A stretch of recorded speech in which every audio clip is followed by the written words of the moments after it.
Hello and a very warm welcome to the Grassroots Weekend, the show I'm Mal Lee, your host for today.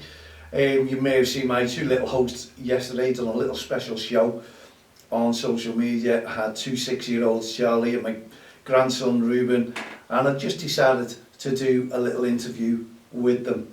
Now, it was just off the cuff and I just thought I didn't have to cut it, edit it. I just wanted to try and see what it'd be like with two 6-year-olds and see what I could get out of them. And I just thought it was really, really good. At first, you could see them, they start to think about things, they were not understanding what we were putting to them, so you have to talk a little bit slowly and try and get it out of them. And before you knew it, they were into one, weren't they? Especially little Charlie there as well. And my grandson, he started seeing him freezing a little bit and his little face was going, his little cheeks were going red, you may have seen that, but he got round it and it'll only be better and it gives them more confidence. Well, I want to do that with the whole team, start bringing them in and building up the confidence as well and letting them know all about the referees, because that's what TXTL is going to be all about. We're starting it with the kids going to be 6 years of age, 7 years of age going into, and we're going to start drumming it into them regarding about how they should behave on and off the field of play.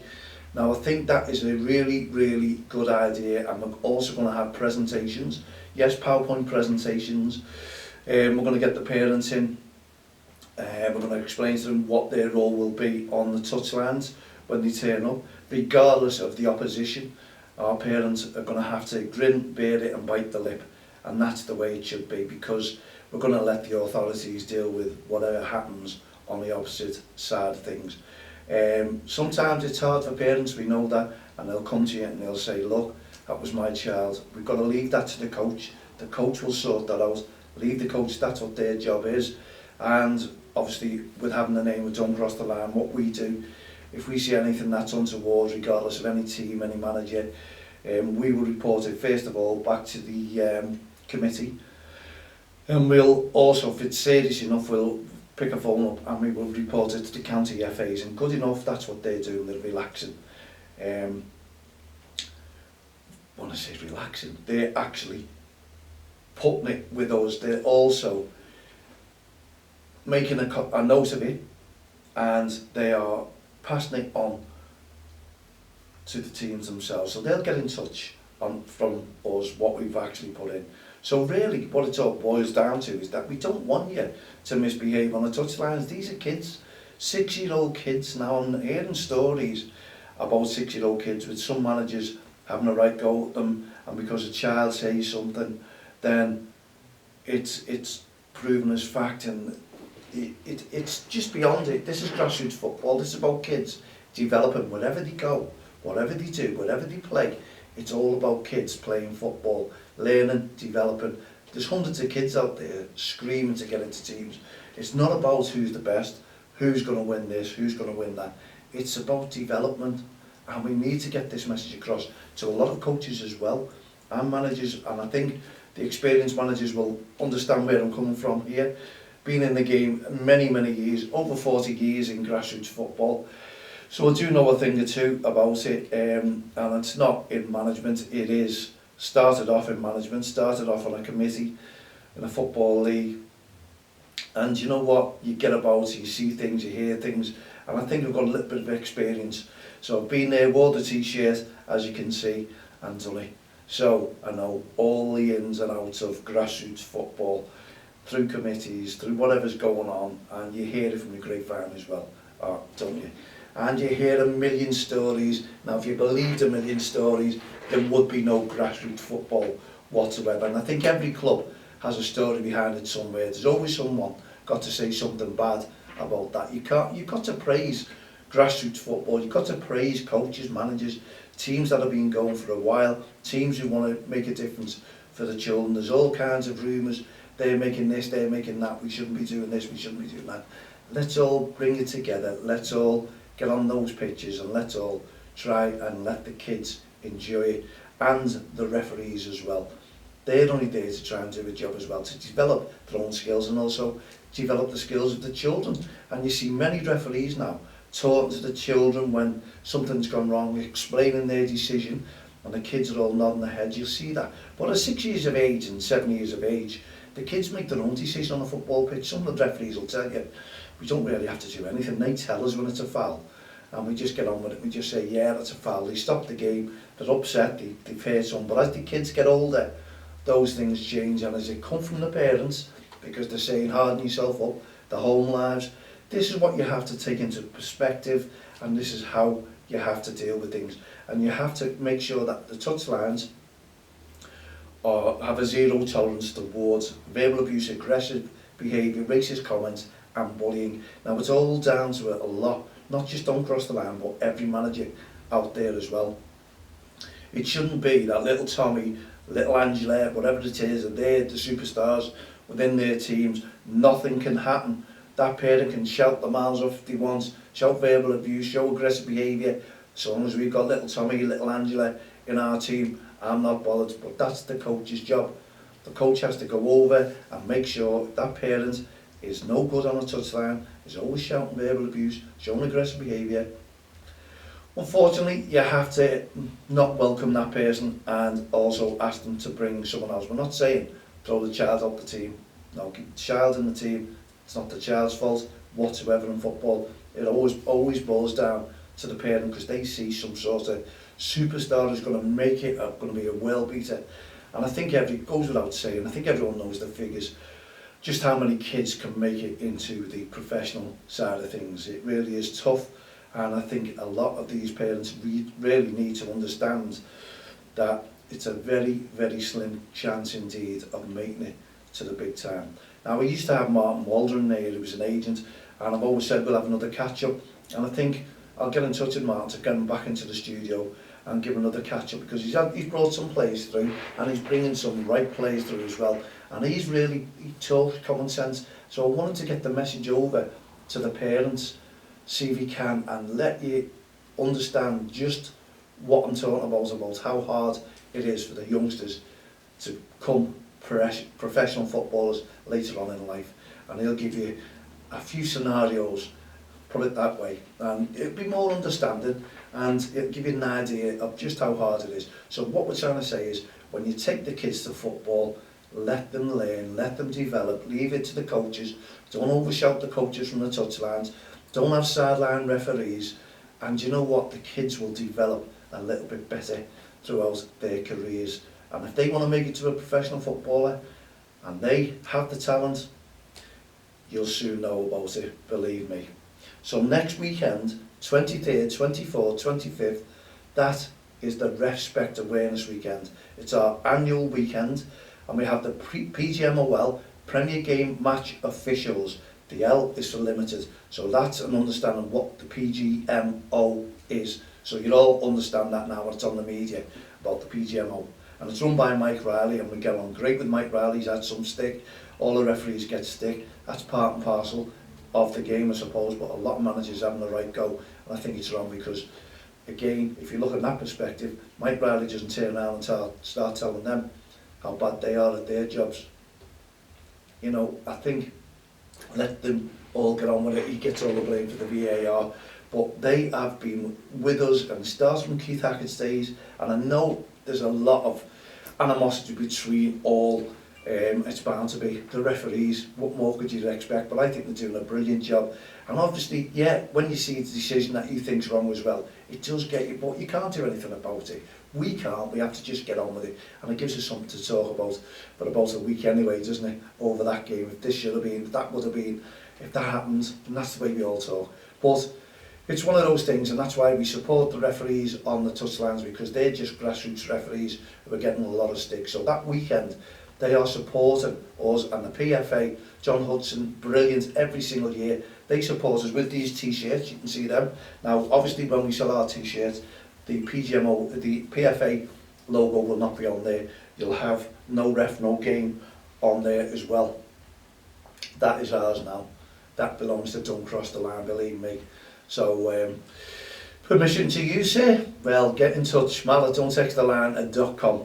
And obviously, we don't get the permission to use that. This is for us, this is for a few volunteers. If you're lucky, there may be one in the post, that's okay, but we can't batter them all around because we have not got the permission to sell that willy-nilly, and everything that we make is a not-for-profit organisation, goes back into the community interest company, don't cross the line. 19 years we've been a not-for-profit organisation, all volunteers. We ask you, the referees out there, and we're getting plenty on board, I must admit, loads and loads of feedback. People are buying the t-shirts, people are supporting us, and referees are starting to support us because we've been supporting those referees throughout the year.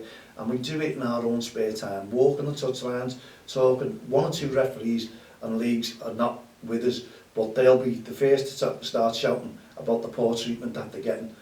We're trying our best to go out there on the touchlines and stop all that. We know this is one big country, so we have a lot of volunteers, we'll have a lot of leagues, and especially for Lostock Hall, JFC, they bombard their clubs with everything about the REFspect. Thank you very much, Daryl Cartwright, Lostock Hall JFC, doing a brilliant job, always on board with us, always supporting us, all in the Lancashire area, and getting teams and clubs around their areas as well. And Simon, he was our Mohammed, he was our winner for last year's REFspect award. Now we have that going again, and we're going to be doing that late June, and we're going to get the forms out. You can still vote, you can pass your vote in to me, but what we need is not just he's a boss referee, we need, or she's a boss referee, and we need a lot of feedback why you think they are good. It's saying hundreds of lines and words, really something that puts it together, puts that into perspective. And we had a lovely one last year when the forms came out, and that's why Simon got voted in, because the panel sat there ready, and it was very, very interesting indeed. Now we know we're going to get bombarded this year, and we still have Ref for Me. Thank you very, very much. 2 years on the trot supporting the awards for the REFspect, and we're doing 1, 2, 3 prizes, first, second and third prizes. So 3 referees are going to walk away happy this year, and they're well deserved. We wish we could give every referee an award. We do. It is hard work, even though you get paid, you get your pocket money, you don't get paid to take the verbal abuse or being shown the aggressive behaviour that you are. So hats off to each and every one here, especially to the young ladies who have been involved in a few ructions that's been going on Merseyside, but they continued to do their job, and that is a major, major plus for anyone. If you stay within the game and you've been through a torrid time, it makes you tougher, it brings you tougher, and we know there's a lot of referees out there who have gone through all that as well. So thank you very much for all the good feedback we've had, as well for the work that we're doing on and off the field of play. It's really, really interesting. So if you can support us next weekend, please, it's Derby Day here on Merseyside. We've been in touch with every Premier League club, every county FA all over the country. They're all aware of it. There's only 7 county FAs. I'll be putting that out on social media. You can read who the county FAs are, because you get a lot of feedback on here when the show goes out. Well, you can still give me the feedback on what your thoughts are. mal@untexttheline.com. Plenty of county FAs have just disregarded it and just have not bothered to get in touch with us. Now, if we had Prince William, for instance, turning around and doing this REFspect campaign, how many of those county FAs would be on board now? Because they love the media coverage. Now, BBC and BT picked all this up, and then we got interviewed, and they asked us the question, what county FAs have been in touch? Well, we could tell you, they support grassroots football. We support grassroots football. We're not a business, we're a not-for-profit organisations, and as I say, the county FAs who have come on board, brilliant, are really bombarding it, getting in touch with their leagues, fantastic, but not in the north. What is the problem there? Why do county FAs, please tell me, don't support something that's being brought in from grassroots, a not-for-profit organisation, a volunteer organisation? If they'd have done it themselves, they'd expect the whole of grassroots football to support them. Well, we're asking the grassroots football family to support us. We're an independent campaign. We're on everyone's side. We want to work closely with the county FAs, if allowed, but it doesn't look like they want to work with us for some reason. We don't know why.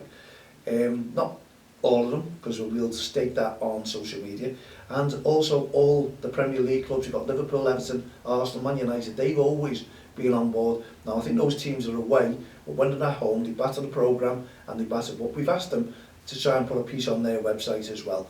We know Liverpool and Everton will do it on their social media sites, and also Liverpool are just outstanding what they put up. Have a little look when you see that next week.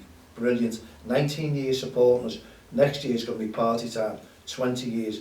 Now what we're going to do is going to have something special as well for every referee who's helped me with the poster.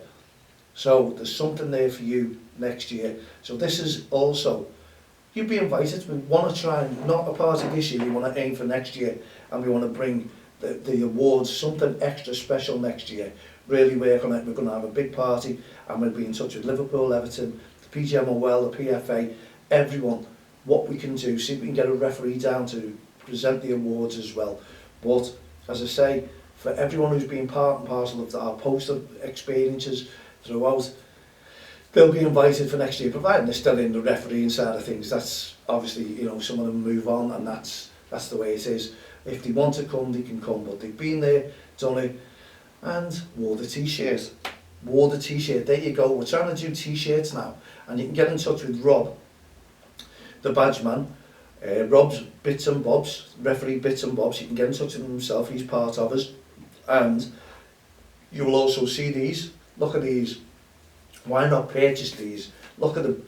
They're fantastic for your referees, for your whistle, your Fox 40, your dolphin whistle. Rob's doing the dolphin whistles, and apparently they're absolutely unbelievable and a lot cheaper for you. So there you go. REFspect. Why not as a referee support us?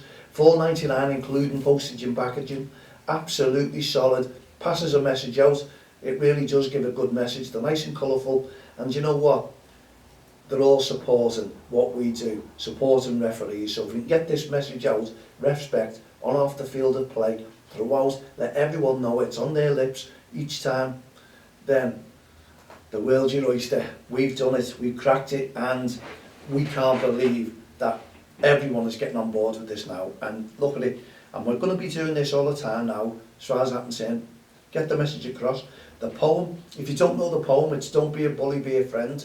Don't be a racist, that won't mend. Don't be abusive or aggressive. To show respect is more impressive. If you can take that message with you when you go on the touchlines, remember it, put it in your head, just encourage all the children to play football and encourage the referees as well. Shake the hand of that referee. Now you, the clubs, what can you do next week to support our referees? Why don't you purchase a few of these and pass it on to your referees within the league? Some clubs can get involved, some clubs look for ideas. Kids, you can get involved too. Do something for your referee. Support your referee. They are part of the football family, believe it or not. They really are, because without them, there is no game, is there? Yes, without the committees, there is no fixtures. Yes, without all the managers, there are no teams. We know it's the Grassroots family, and we're supposed to be working as a team. Don't Cross the Line, been bringing people together since 2003.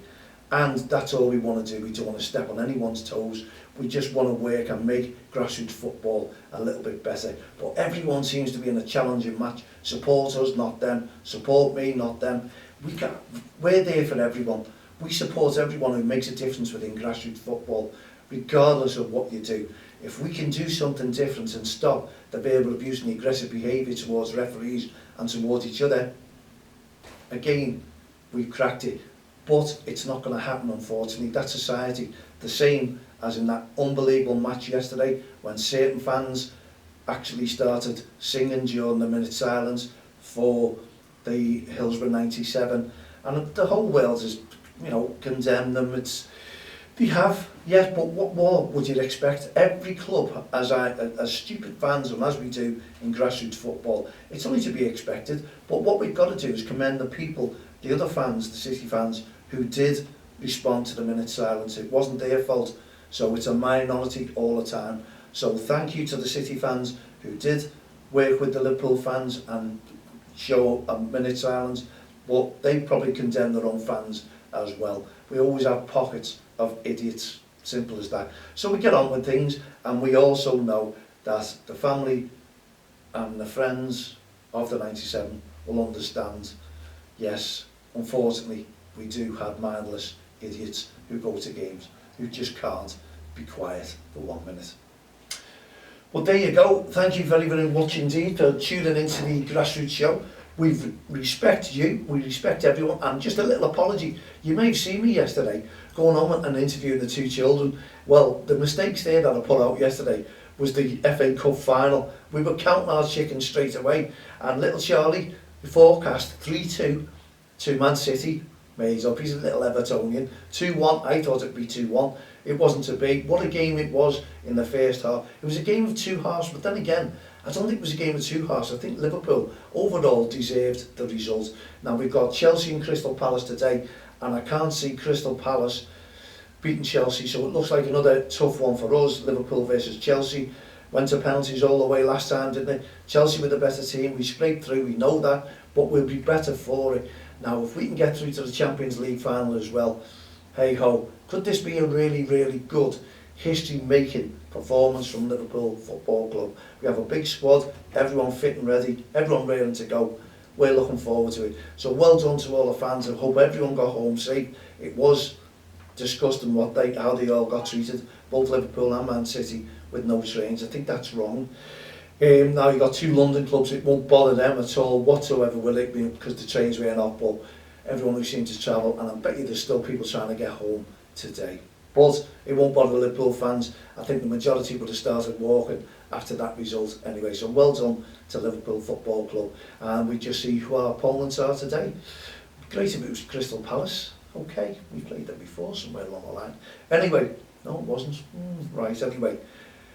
Yes, and that was my mistake, a final. And also, I did not mention, I'm sorry about the male referee. I said that I should have said he or she. So apologies, because I know female referees will be watching that going, Mal, what about the female? So there you go, apologies from yesterday. And any other mistakes you may have seen me make, but I was interviewing two 6-year-olds and I wanted to try and get it out of them, and I think that worked. So there you go, thank you very, very much for tuning in to us all this weekend. Hope you had a lovely Easter, hope you're relaxing, enjoying the weather and enjoying the break if you've got away to your break as well. So in the meantime, we'll be back on Friday, hopefully with young commentators. I'll keep you informed on that one. We'll be back for you the Friday at 7 p.m. For myself, Mal and all the team here at the Grassroots Show, Don't Cross the Line and REFspect programme and our Hearts of Gold. Have a great weekend. See you next Friday at 7. Cheerio.